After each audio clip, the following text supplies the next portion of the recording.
Woods Basement Systems is proud to sponsor Cooking Up a Storm. Welcome back to the morning show, everyone. It's smelling so good in here. We have another Cooking Up the Storm segment with our meteorologist, Jacob Dickey. Jacob, talk about perfect time for breakfast. Maybe somebody at home is smelling what they're smelling here. It's breakfast month here. You remember what we made last time, Matthew? I do remember. Those biscuits. Aren't they so good? Biscuits, this is going to be a topping that can go really well on the biscuits. Now, we got to walk you to cook it up a storm. I know, First time. I love it. She's going to be like all about these mornings. Smells so good in here, you have no idea. So we love cooking up the storm. We love making recipes that people at home can make. And this is going to be a really fun one here. Who doesn't love bacon, right? And so this is a recipe that's going to be fantastic for that. Before we get to the bacon jam, though, I've got an idea, something I want to show you. And I shared this on my Facebook page, and people were like, this is an awesome idea. So I want to show you two this as well here. Look at my pan here. You ever just cook bacon on the stovetop? Totally. Try cooking it in a pan. And what I've done here is I've put some parchment paper out and laid the bacon strips out on there. You can count. I got 8 strips on there. That's a big pan for just 8 strips, isn't it? Right. You know, I want to cook a lot more bacon in a quicker period of time here. First off, by putting it in the oven at 400 degrees, the oven's not going to be hot enough. If your oven's a little warmer, then maybe you turn it down to 375 or even 350. But in the oven, it's not going to splatter like it does on the stovetop. The reason it gets splatters is because it gets so hot, you're going to have that grease frying everywhere. And so we've got this pan here. What I'm going to do with this, I'm going to make some more space in here because, I don't know, Matthew loves his bacon, don't you? I do, actually. You do. 8 strips is not enough for you for breakfast, is it? Not at once. Yeah. So let's make some more space. I'm going to show you a cool technique here, what we can do. And this is actually a fun way to cook it. So the parchment paper is going to help collect the grease. We're actually going to twist our bacon. I guess we can call it bacon tornadoes. Can we call it that? Twist your bacon like that, and it's going to help it cook. And we'll roll that up. Look how much more space I'm gaining just by twisting that bacon there. I can slide them a little closer together, so I could probably fit another 4 or 5 slices of bacon on there, and that's going to make Matthew White happy, isn't it? Well, the whole WCI family, we got to share. So. Yeah, so you twist the bacon, and what you'll do is stick it in the oven for about 15 minutes on anywhere between 350 and 400. If your oven runs a little hot, and I know people at home, they know, oh, my oven runs hot or it runs a little cool. I'm going to do 400 here. Then you put it in there, and by twisting it here, it's going to cook really well. It'll turn into almost like a little bacon roll, or we can call it bacon tornado. That's very themed for this. Pig's tails curl like that too. Pig's tails, yeah, there you go. Oh, yeah, that's so true. That's true. So I had 8 strips of bacon here. I'm already on strip number 5, and look how much space I've got here. You can cook a lot more bacon in a quicker period of time, and this might be an idea that some folks at home really like. Do you like your bacon? Oh, yes, absolutely.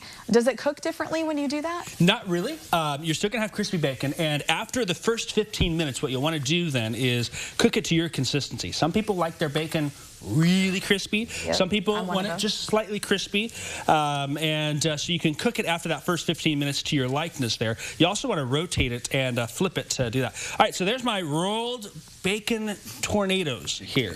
How much space we saved, right? Pigtails, he wants to call it pigtails. Yeah, so lots of space. We saved half that pan. That's another 8 strips of bacon that you can roll up and cook on there. And so I'm going to stick it in the oven now so we have some bacon coming out. I think you're going to like it when all is said and done. So we'll put that in for about 15 minutes. We'll check on it. And once it's done in 15 minutes, I'll flip that bacon, and that way I can cook the bottom side a little bit more, and then just keep my eyes on it, and that's good to go there. We're here for the bacon jam, though, aren't we? Have you ever had bacon jam before? I've never had bacon jam. Matthew was a little worried out there. I heard Matthew. He likes bacon. What is bacon jam, right? What I got going here is I've got some bacon in my pot, and I've been cooking it. I finally diced it. You think of like sliced steak or shaved steak. That's kind of what I did with my bacon. I thinly diced it on there, and I'm starting to cook it. And I'm going to cook it to where it's getting crispy here. I'm probably about 5 minutes away. Do you notice also? It's not splattering. No, not at all. Which is really nice here by cooking it lower. And as we say at the crock pot, low and slow, right? So we've been doing that. This bacon jam, though, is going to have a really savory flavor. After I finish the bacon here, I'm going to actually drain all but about a ½ tablespoon of the grease, and you'll probably catch that later on in the show. I'm going to add onion and garlic to it, and that's going to give it a lot of flavor with that bacon grease. And then we're adding some vinegars to it to give it a little bit of some, I don't want to say pucker factor, but, you know, the vinegar gives it a really deep flavor. Then we're adding in some brown sugar and some maple syrup. And then the question is, you a fan of heat? You like some heat? Do you two like heat? I do. You do? Matthew's not? I'm a big spicy girl. So you can add as much or as little heat as you want to that there. So we can do some peppers, some cayenne pepper, some chipotle pepper, things of that. And that's going to be mixed in the pan. And when we come back later, we're going to have some fresh bacon jam. And this is something you can put on recipes, anything you use bacon on, BLTs, breakfast sandwiches. You can have it on nachos. I mean, you can put it on anything you want.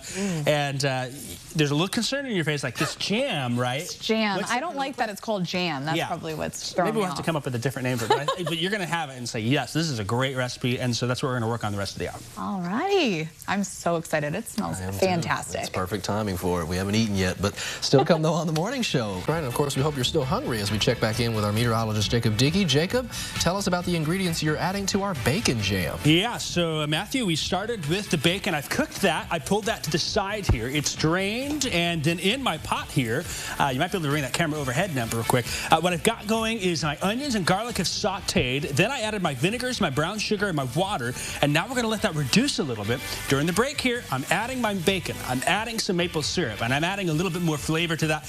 We're going to have that bacon jam ready for you about 10 minutes from now. Don't go anywhere. We'll be back after this.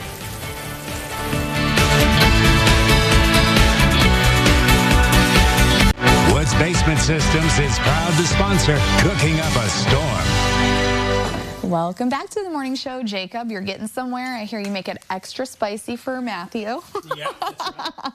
And just checking on my bacon back there, too. I think we can pull that out. Should we pull the bacon tornadoes out? See how they look? Actually, forgot about it a little bit, so oops, we'll see how they are here. Is there a warning out for these bacon tornadoes? You know, you might have to. Oh, okay. We need to send it in there. So the idea here is once you've got your bacon all cooked, of course your bacon's going to have the grease in there and whatnot, but you can see how it's twisted and it's cooked. You can cook it to your likeness there. By flipping it, you're going to cook it a little more evenly. I forgot to flip it. Had a lot of things going on. But look at that. You'd have a whole tray of that, of bacon. Remember calling them bacon tornadoes. Bacon tornadoes. Bacon tornadoes. That's what we're doing there. So there's that coming out. Probably what you're most interested in and what everyone smells around here is the bacon jam, right? Bacon jam. Both of them are looking at me like, can we just try it? Can we just have it here? What we did is for this bacon jam inside, first I sauteed some bacon up and I thinly sliced it. Think like shaved steak. So we got that in there. Then I pulled that out, left in about a half tablespoon of the bacon grease, sauteed onion and garlic. Then I tossed in a mix of some vinegars. I did some balsamic vinegar and some red wine vinegar. I also added a little water in there to help with it.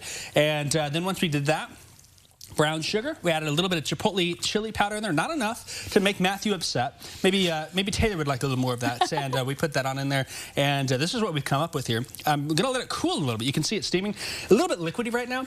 I might need another 5 minutes or so on that, but we don't have time for that. We want to do a little eating there. But the more you let it reduce, the more it's going to thicken up. If you would like as well, some other things you can add a little bit of thyme to that because I'm making this for my wife. For those of you who are married, you know when your wife says, don't put that in there, you listen, right? And so there's no time in this, but that's another thing you can add in there. You can also add some different types of vinegars in. Maybe you want to do some rice vinegar or whatever you've got. Those are other additions that can go in here. And then you're pretty much ready to eat. We just put some maple syrup in right before we came on. And you can smell it, can't you? Oh, through the whole building. Smells fantastic. Now, if you want, it looks a little more thick than jam, doesn't it? Adam, when you say that's a little thicker than jam? Yeah, a little thicker, yeah. A little bit. One thing you could do is just blitz that into a food processor for a few seconds. I tend to like my jam to be more like preserves though, right? I want to have some chunks in there, so it'll be fine this way too if you leave it on there. I've got a couple spoons here for you if you want to try. And Adam, we've got one as well. You want to use that to get a little on cracker? Adam's going to try it on a cracker. And then we've got Taylor and Matthew as well can grab a cracker. Right. You can see how it's going to have a lot of flavor to it. You're going to get some sweetness. You're going to get a little bit of that vinegar flavor in there. You just set that back down there. And it is ready to go. This recipe is great. You want to dish your spoon for you? As I say, yeah, drag it over? I can't reach You're a little far away. This recipe is great for anything you use jam on, or bacon on. You can put this bacon jam in place. You put it on biscuits. You put it on breakfast sandwiches. You can put it on eggs. You can put it on chips and salsa. I mean, you can put it all over the place. A lot of versatility to it. You took your bite. She's speechless, right? It's so good. Speechless. Yeah, it's so good. So there's ways you can make bacon jam here as a fun alternative. I think the whole family's going to love it, don't you think? Oh my gosh. Yeah. That's incredible. You don't even need that.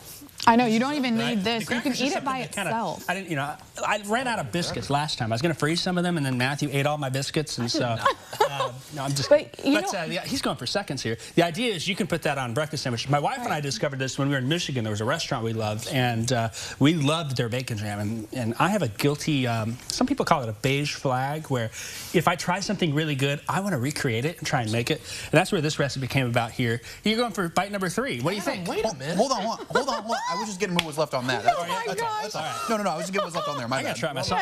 Yeah. Right? So let me get a little bite in here. So you can imagine the things you put it on, right? So, you know what this reminds me of? Football season's coming up, and it just sounds like a really nice side dish. Even just alone, like you were saying. That's cool. You don't even need anything. Truly, it's so good. No, you can kind of get that sweetness and all those different flavors, those profiles in there. And then, if you decide you don't want bacon jam, you're like, not for that. You just make these bacon tornadoes here. They cook pretty good. I probably need a little more time in the oven than that. That's a little floppy for me. But you can twist it, and look how much space we saved there with that process as well. So all different ways we are celebrating bacon because it is breakfast month here on Cooking Up a Storm, and I thought these would be 2 great recipes to go. Adam's a big fan of breakfast month. I love breakfast. Oh. Who doesn't love breakfast, right? My wife and I's first date was breakfast date. Really? So yeah, yeah, it worked out. So if you're at home, there's your hint, right? Have a breakfast date, and maybe it'll work out for you. Do breakfast for dinner. And where Breakfast can for dinner? people find this recipe? Yes, we're going to put this recipe. I'll have it after the show. Got a few little business items to take care of. I got to post it, but you'll find it on the website, WCI.com, on the app, and then I will also post it to my Facebook page. A lot of folks have been waiting for this recipe after I made it the first time. It smells unreal. I wish people could smell it at home. It's going to be good. So we need smell-o-vision. We'll work on that. Jacob, thank you. All right, pack on the protein with this, but of course,